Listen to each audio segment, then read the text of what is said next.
Welcome to Come and See, your podcast for finding truth in a world of chaos. Brought to you by All for Jesus Living Waters Ministry. With host and founder Richard Case and co-host and retreat leader Kathy Rocconi. Today is our special guest day, where we will hear from a friend of the ministry who will share their insight and stories on truth in this chaotic world. And now your host, Richard Case.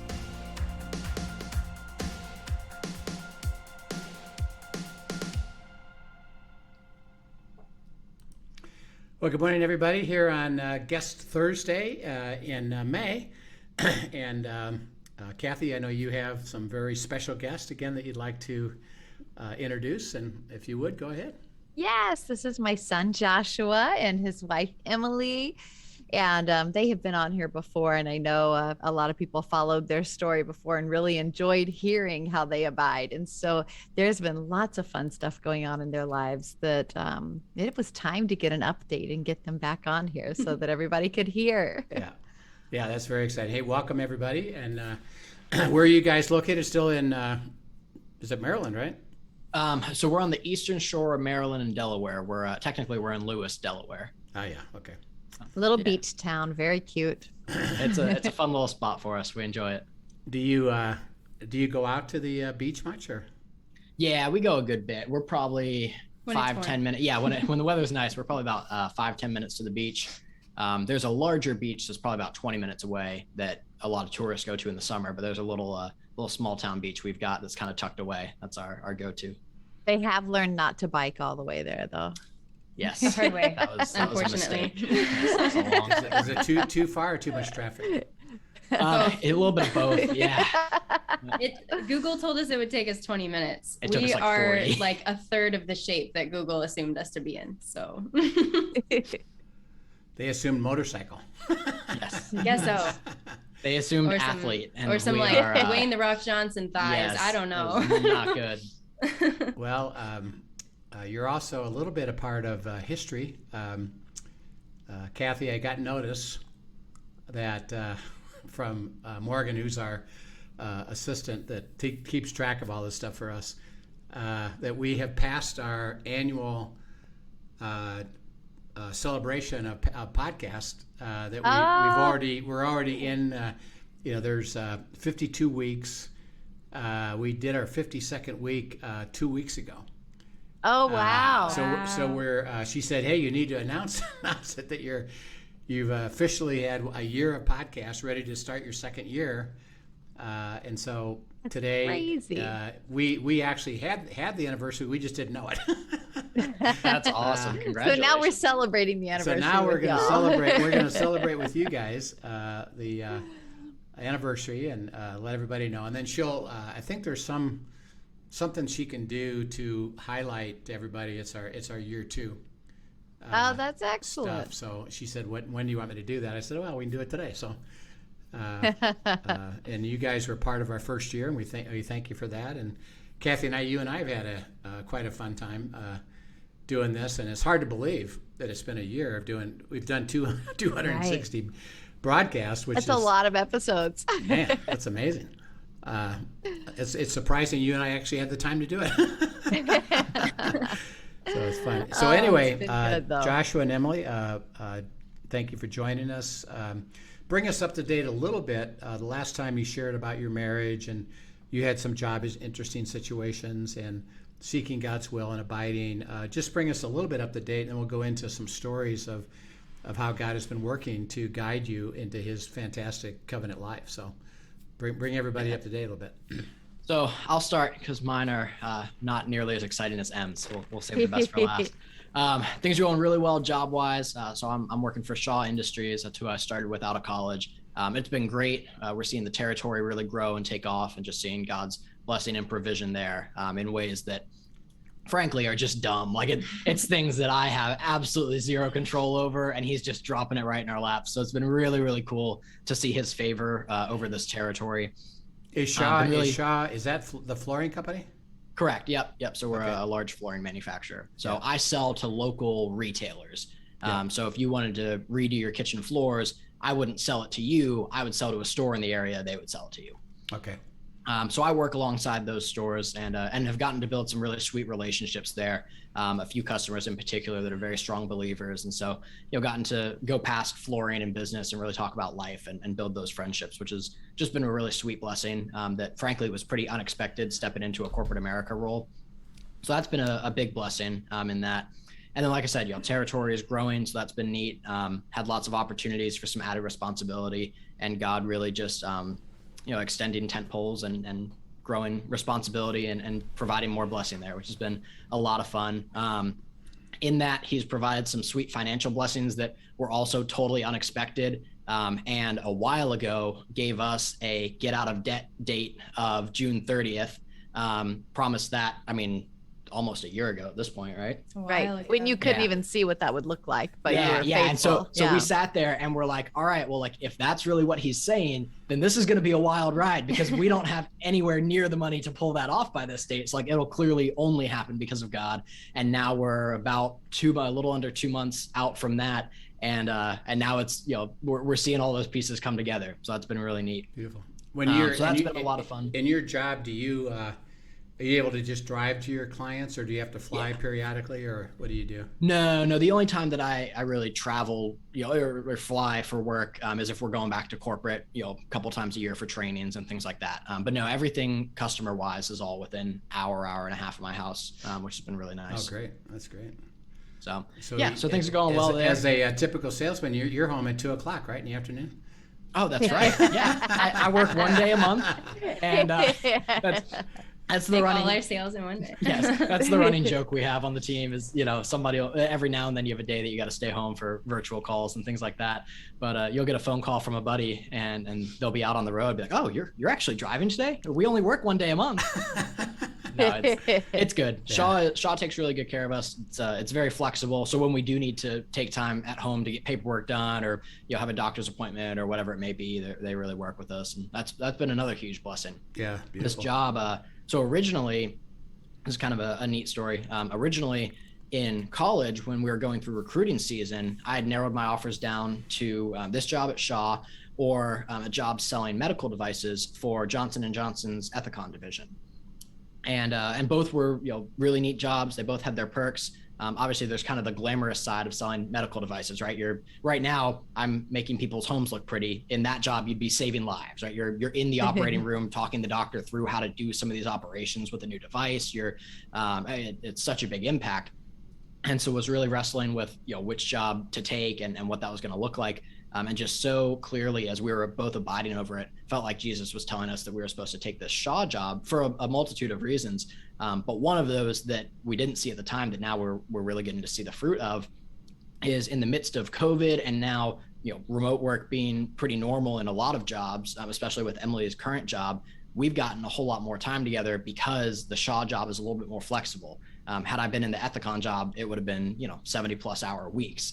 Now it's 40-hour weeks and every now and then it's a day at home to knock out some paperwork. And so we're getting to have lunch dates together and things like that. So lifestyle has been a blessing that he's given you in this for sure. Yeah. Talk a little bit about that piece of it. As you said, you walk with God, abided with God to get his answer. And you even said it in the natural as you were looking at it. And I have a lot of people that I deal with on this particularly is that, this job, look, I'm in healthcare, I'm working with people's lives, isn't that better?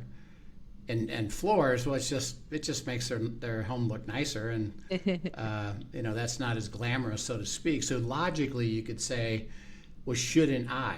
But how did you process that through to actually receive God's answer, which, as Kathy and I keep saying, he knows best and none better for all the things that he's up to. And that you can't assume that one's better than the other. It's only what he has to say. So how did that work for you guys? Yeah, good question.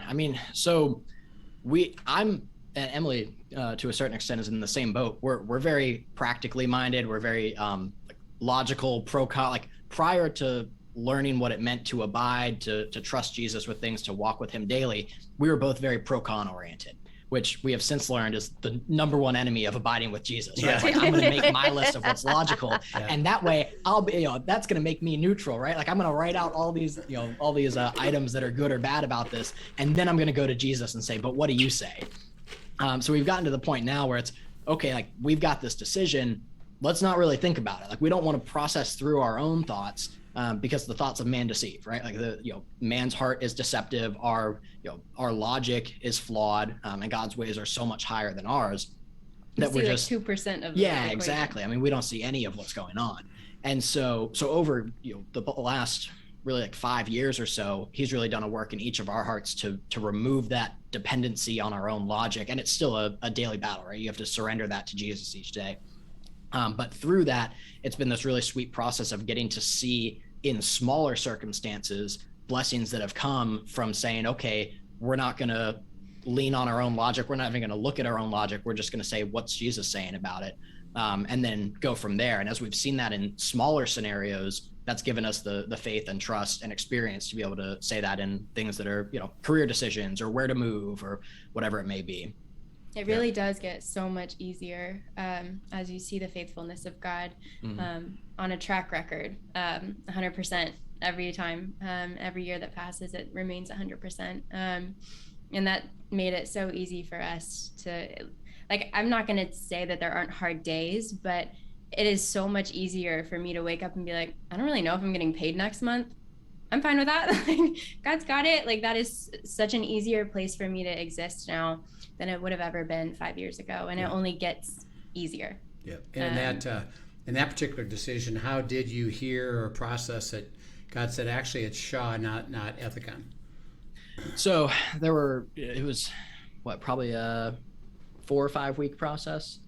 Something that. Around there. So for about a month, so we'd gotten these offers, spent a lot of time praying about it. And at this point this was our senior year of college. This was September, October of senior year. Been married for 6 months. Yeah, we'd been married about 6 months. They got married the end of their junior year. Okay. Right. So we'd actually spent the last summer, I had been an intern for Shaw that summer. And so Emily got to come with me for all that, which was a sweet blessing as well. But that first month of school, senior year, was when we were making that decision. And for us, with this and with any decision-making process, really, for us, it really looks like, all right, we're going to carve out time each morning, in our abide time with Jesus, just to sit back and say, okay, God, what do you say about this? Journal over that, especially these big decisions that you have the time to make over a month and a half. Journal over it each day. Be able to look back on your journaling and say, okay, this is where God led me, each of these individual days, and there's this theme that's presenting itself through it. But then for the most part, it's a lot of just sitting and listening to what God's speaking over it. And so we both individually, multiple occasions, had instances where God was saying, hey, you're supposed to take this job at Shaw. Sometimes it was even further than that. It was, hey, you're supposed to take this job at Shaw, and here's some of why. Like, I'm calling you there because X, Y, and Z. And he also had an A, B, and C that he never told us about that we're still discovering, but would give us little inklings into that. So a lot of it was just, hearing the soft whispers of God in that sometimes weren't as soft or whisper oriented as we would have thought. Him speaking boldly and really giving us confidence in hearing him, which was really sweet. How did you stay with that, receive it, and move forward, knowing that he was doing it, as opposed to, actually, Kathy, I'm dealing with a lot of people right now who are learning this.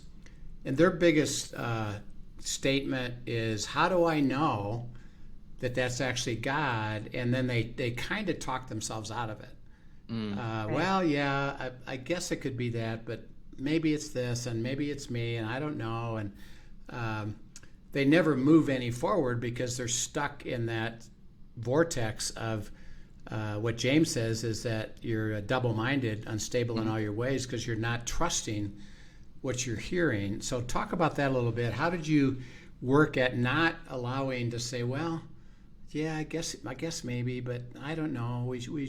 We'll just receive that as a piece of information, not God saying, I'm telling you, go this way.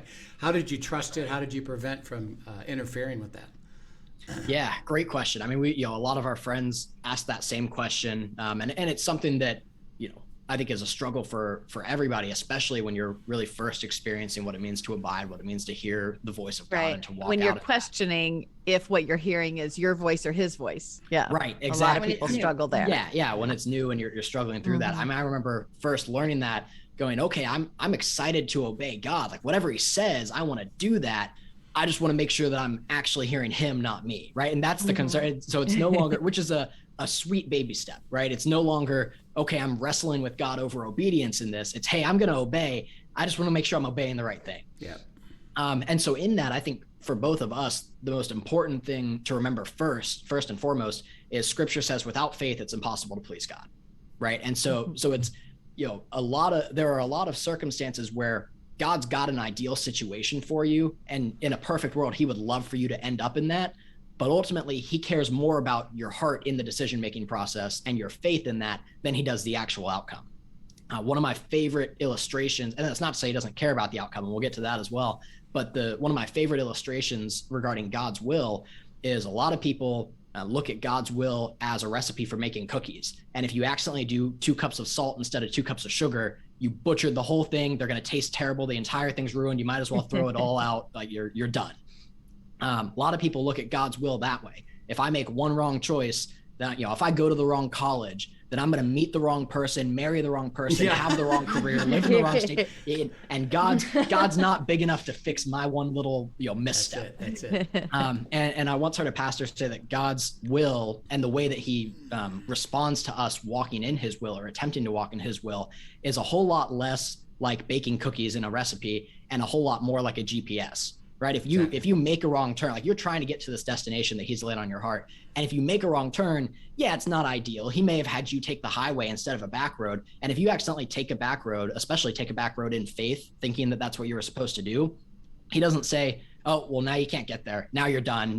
No, he says, okay, recalculating. It might take you a little bit longer to get there. That road might be a little bit bumpier, a little bit windier, but we're going to get you there. I'm going to redeem it. There's going to be beautiful stops along the way. And so I think the biggest thing for people that I hear ask that question of like, well, what if I screw it up? What if X, Y, Z? Really, that's coming from a place of fear, not faith, right? And without faith, it's impossible to please God. Yeah. Now, in that, over the course of we had the blessing of having 4 or 5 weeks to make that decision. And so we didn't have to rely on hearing once in one morning, making sure that we were guaranteed to be right, and then stepping out on a life-changing decision in a 20-minute conversation with Jesus. We had the blessing of being able to have, multiple conversations with Jesus individually over the course of a month, making sure that what we felt we were hearing from God lined up with Scripture, making sure that it lined up with what each of us were hearing individually. So coming to unity in that, which I think was another huge piece to it. That I know both of you have talked about on the show a lot, but the idea of, hey, we're gonna have separate time with Jesus to abide over this, and then we're gonna come together and we're not gonna make a decision. We're not gonna step out until we both have the same answer from Jesus, because there's one Holy Spirit and he only speaks truth that the Father has given him. So it's got to line up. Yeah. And once it lines up, once we both feel peace that this is what Jesus is speaking, now we move forward. We make a career decision. Yeah. I also think it's important for people to understand that God knows you better than anybody else.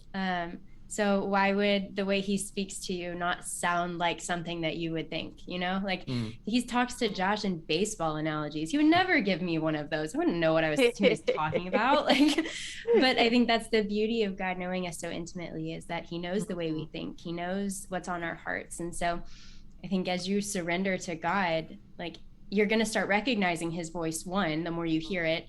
But in that beginning part where you're worried about it sounding like you, it might, because he knows you. Right.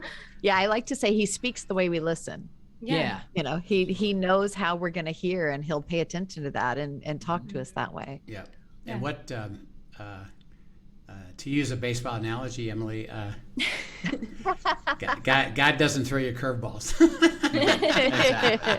Yeah. He's not gonna bait and switch you. So. Mm-hmm. Yeah, and I think you have the Holy Spirit when you're a believer. You feel hesitancy if you're acting out on something that God never said. I feel hesitancy. I know that if I do this, I'm doing something wrong. I might not be able to tell you why, but I know why. I know it is. Mm-hmm. And so I think trusting the Holy Spirit to guide you, even in having a sense about whether you're stepping right or not, is too. And why is it so important for you to trust what you just said? You're hearing, go ahead and go with it. You said it. If God wants to tweak it, change it, alter it, make you uncomfortable, that's his job, not yours. And that's why you can trust, like you're hearing Shaw, okay, we're going that way. And you even said, it doesn't mean I heard the word Shaw, that's it. It's, well, you're saying that, you're taking us down that path. We're going to go process, do due diligence, ask more questions, confirm it, in unity. But why do you feel it's so critical to help people understand is to really trust what you are hearing and don't fret about it so much? You want to take that? For me, I think when I'm fearing too much, I'm missing out on the joy of obedience, the joy of an immediate yes.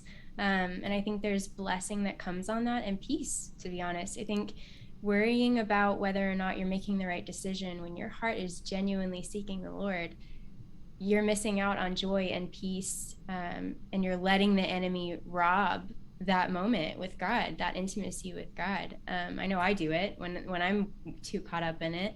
There's not peace in the process. I'm not looking to Jesus. I'm looking at my own footsteps and going, is this right? And I think you can get lost in the details and miss out on the relationship as well. Right. Yeah, that's good. Josh, you want to add anything to that in terms of why it's important to trust what you are hearing? Yeah, I think I think you nailed it. The only thing I would add to it is that so you mentioned the intimacy with Jesus, and I think ultimately that's his biggest desire in that process, right? Like at the end of the day, if he wanted us to be at Shaw because his two biggest priorities were, whatever the financial provision was going to look like and whatever our work-life balance was going to look like, he could have provided that through anything, right? We could be doing any job in the world, and he could say, okay, well, I'm going to tweak it to provide financially this much and to create this work-life balance. So the specific, and even the people, maybe it was, oh, well, he's going to impact these different people. Emily's going to impact these different people. He can bring those people into your life in a million different ways, right? So ultimately, he is so much bigger than the circumstances. He doesn't really have to use the circumstances for his end goals. It's the process of us getting to those circumstances that brings us closer to him in intimacy. Yeah. And I think really that's his ultimate goal in any decision-making process for us, or any trial for that matter too. Is not the outcome. It's not even what he grows in you. I think that's a huge priority. That's something he absolutely loves to do, is grow fruit in you through different trials, through decision-making. But the number one thing he's focused on is spending time with you, having intimacy with you. And he delights in that. I love that you bring that up, because one of the things I'm always telling people, I feel like, is every question we have and every issue we're facing is really just an invitation to intimacy with God. Yeah. That's all it is. It's an opportunity to know him in a deeper, fuller way. And he can use every one of them. So, yeah. And talk a little bit also, actually, I just had a conversation this morning with a guy seeking God's will, and his tendency is, like most of us, is, would just give me the answer. I'm trying to get the answer. And you kind of said it. It's actually more of a step-by-step process. And then you come to unity, which he gives us this beautiful ability to confirm it with your spouse, with the inner circle. How did that work for you as you were making this decision? What were some of the steps that look like steps? And then how did you two come to unity and confirm? And now you said, we now know that we know that we know. We're going to take Shaw. Yeah. So, each process for us looks a little bit different. And I think one thing that's been fun to see over the last 5 or 6 years of doing life with Jesus and doing life together, and both of those things, ironically enough, kind of coincided in our lives. Yeah. But one of the things that has been sweet to see is, Jesus has us at this sweet point now of, a lot of times he still will string a decision out and we'll take several weeks to process that with him. There are times now when he's just like, here's your decision. And it's he speaks so blatantly clearly that we're like, great, like we can do that this afternoon, and like walk out and, he says to go do it. We're like, all right, awesome. Like, we really know we heard God on this. We're going to go do it. Early on, that was never the case and always what I asked for. Right. Every decision, I was like, God, just make it super clear to me. Tell me today, right now, I'll go do it right now. And sometimes, and beautiful heart. Sometimes he would withhold that answer. Or looking back, there were times that it was so clear he withheld that answer because of a timing issue, right? I was so gung ho, like, let's get after it, go do it, execute. Like, if he had told me on the first day I asked, I would have gone and done it that first day without asking his timing, right? I would have been like, oh, I know the answer. He told me, let's go do it. And his answer was really, here's what to do, but I want you to do it 2 months from now. I mean, he had purposes behind that. Other times it was, and it was probably this every time, but it was, hey, I want to walk with you in this, right? That intimacy piece that we were just talking about. I want more than just the outcome. I want the journey with you. And so I think a lot of times early on, I would go to Jesus because I wanted the answer, not because I wanted to walk with him. Yeah. Right. And the hard part, you're describing kind of that difference between a transactional relationship and an intimate relationship. Exactly. Yeah. Exactly. So I was saying, and my heart was half good in it, because the idea was, well, I know God's will is best, so I definitely want God's will, but I want God's will now. I want it as fast as possible, like microwave society, right? Like pop it in, hit a button, pop it out, you can eat. That was how I looked at hearing God, seeking God's will. And over the years, he's taught me, hey, it's so much more about the journey. Right. And there are times now where he's saying, hey, no, this is actually a decision we need to make. We need to make it soon. And I'm telling you the answer today. Go do it. That never would have been the case before, because I was, rubbing a lamp, hoping a genie would come out. And so that's been a sweet change. That's still, human nature that I have to fight against, still habit to break. And Emily, both of us are kind of in the same boat in that. But for this decision in particular, that process of coming together was, like I said, a lot of heavy journaling on that. A lot of time just sitting, just sitting in silence for as long as we could stand it, and just saying, Jesus, what do you want to speak, and writing down the things that he would speak over it, and then looking at themes over the course of that month. And then even in the day-to-day, there were several times that he would tell me very clearly, like, hey, this is what I have for you. Like, I want you to choose Shaw. But then he would say, but don't do it yet. Like, I want to tell Emily the same thing first. Yeah. I want you guys to be in unity, and vice versa. On that decision, I don't remember who he told first, but every one of our decisions, he's telling one of us first, and the other's usually a couple days behind or whatever it may be, and he's creating that sweet timing in it. It's very rare that he tells us at the same time. Yeah. In all reality, the only big decision I can think of that he really told both of us yes at the same time, two decisions. One was taking this particular role within Shaw.